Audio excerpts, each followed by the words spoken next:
La consumación del reino de los cielos. En esta última sección narrativa, Mateo relata el viaje del Señor a Jerusalén y lo que sucedió en la ciudad santa desde su entrada triunfal en ella hasta el momento de su pasión. Una vez más, Jesús enfrenta a los responsables del pueblo elegido. En 3 parábolas, entre las que se destaca la de los viñadores homicidas, les reprocha su infidelidad y les revela el designio divino de traspasar el reino de Dios a un pueblo que le hará producir sus frutos.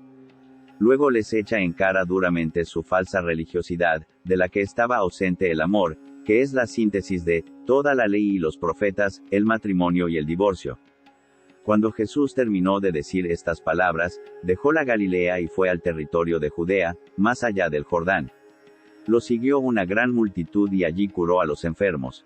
Se acercaron a él algunos fariseos y, para ponerlo a prueba, le dijeron: ¿es lícito al hombre divorciarse de su mujer por cualquier motivo? Él respondió: ¿no han leído ustedes que el Creador, desde el principio, los hizo varón y mujer? Y que dijo: por eso, el hombre dejará a su padre y a su madre para unirse a su mujer, y los dos no serán sino una sola carne. De manera que ya no son dos, sino una sola carne. Que el hombre no soper lo que Dios ha unido. Le replicaron: entonces, ¿por qué Moisés prescribió entregar una declaración de divorcio cuando uno se separa? Él les dijo: Moisés les permitió divorciarse de su mujer, debido a la dureza del corazón de ustedes, pero al principio no era así.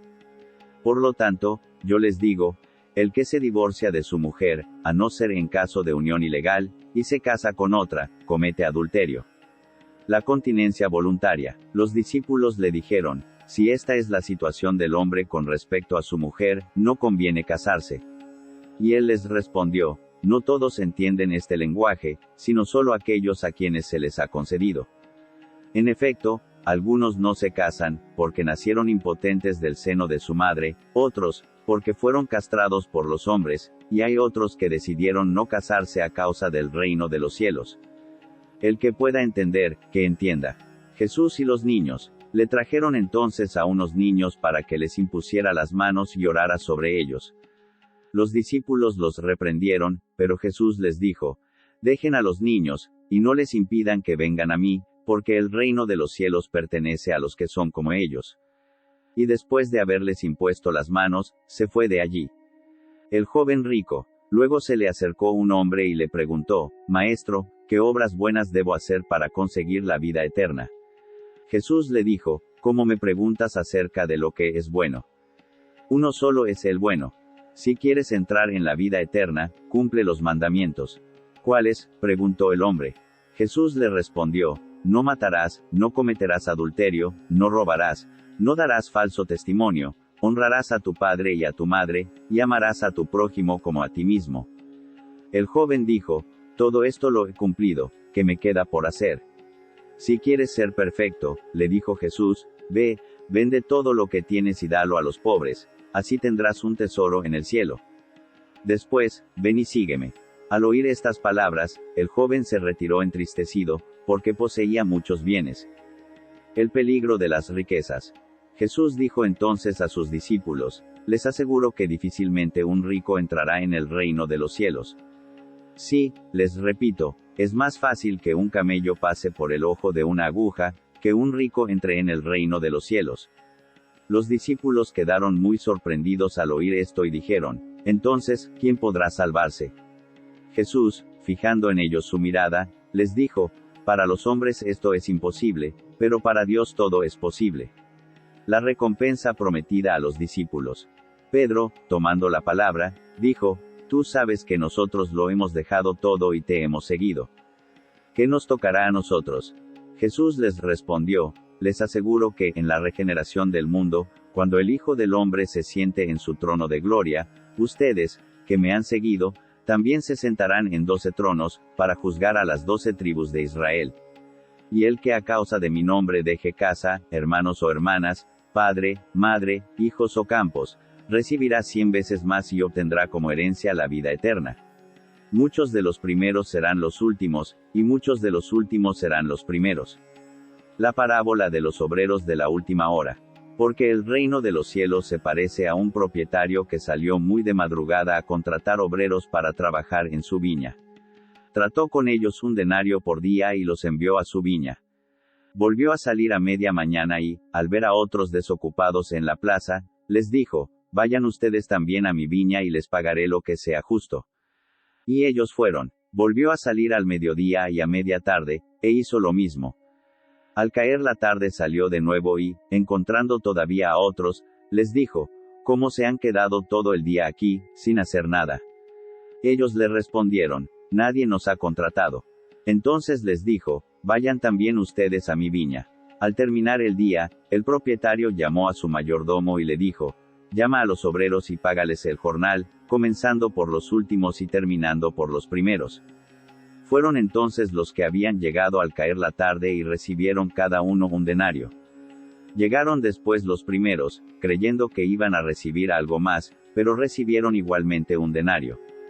Y al recibirlo, protestaban contra el propietario, diciendo, estos últimos trabajaron nada más que 1 hora, y tú les das lo mismo que a nosotros, que hemos soportado el peso del trabajo y el calor durante toda la jornada. El propietario respondió a uno de ellos, amigo, no soy injusto contigo, ¿acaso no habíamos tratado en 1 denario? Toma lo que es tuyo y vete. Quiero dar a este que llega último lo mismo que a ti. No tengo derecho a disponer de mis bienes como me parece. Porque tomas a mal que yo sea bueno. Así, los últimos serán los primeros y los primeros serán los últimos. El tercer anuncio de la pasión.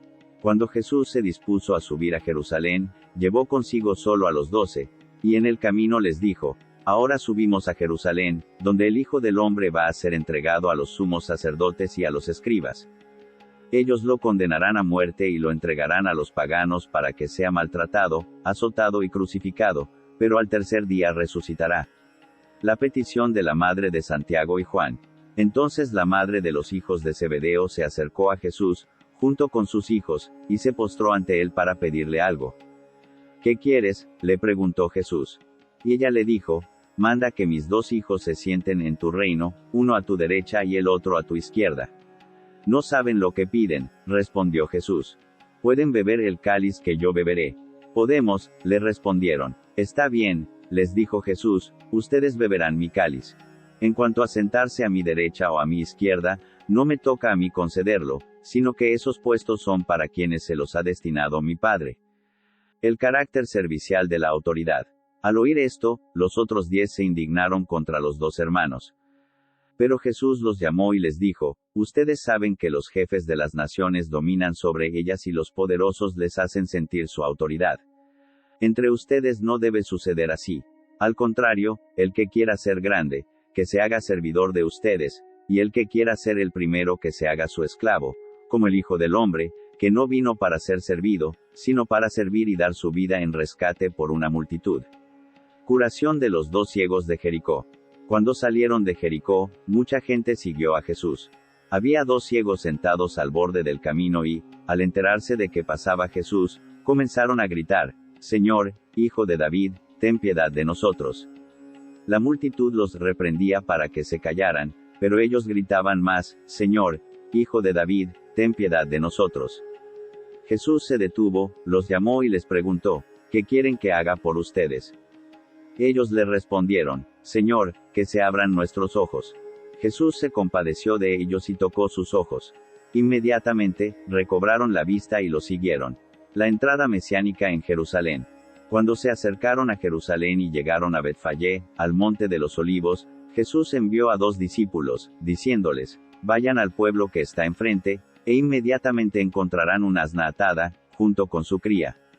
Desátenla y tráiganmelos. Y si alguien les dice algo, respondan, el Señor los necesita y los va a devolver enseguida. Esto sucedió para que se cumpliera lo anunciado por el profeta. Digan a la hija de Sión, mira que tu rey viene hacia ti, humilde y montado sobre un asna, sobre la cría de un animal de carga.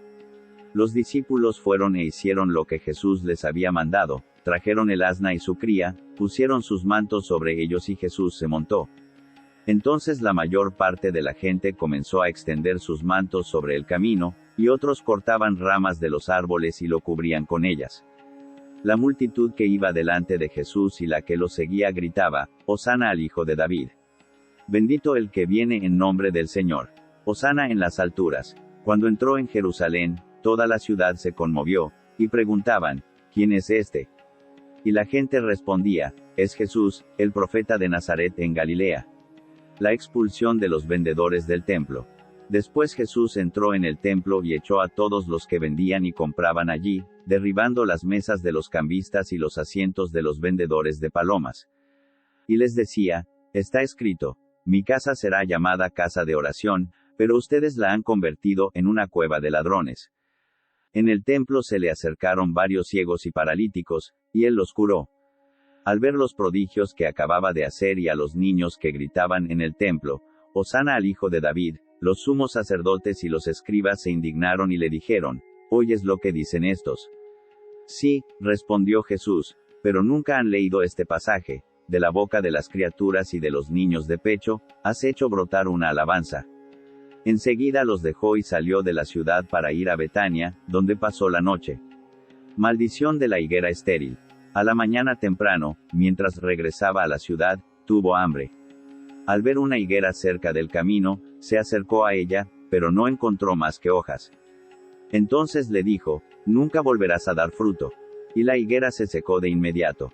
Cuando vieron esto, los discípulos dijeron llenos de asombro, ¿cómo se ha secado la higuera tan repentinamente? Jesús les respondió, les aseguro que si tienen fe y no dudan, no solo harán lo que yo acabo de hacer con la higuera, sino que podrán decir a esta montaña, retírate de ahí y arrójate al mar, y así lo hará. Todo lo que pidan en la oración con fe, lo alcanzarán.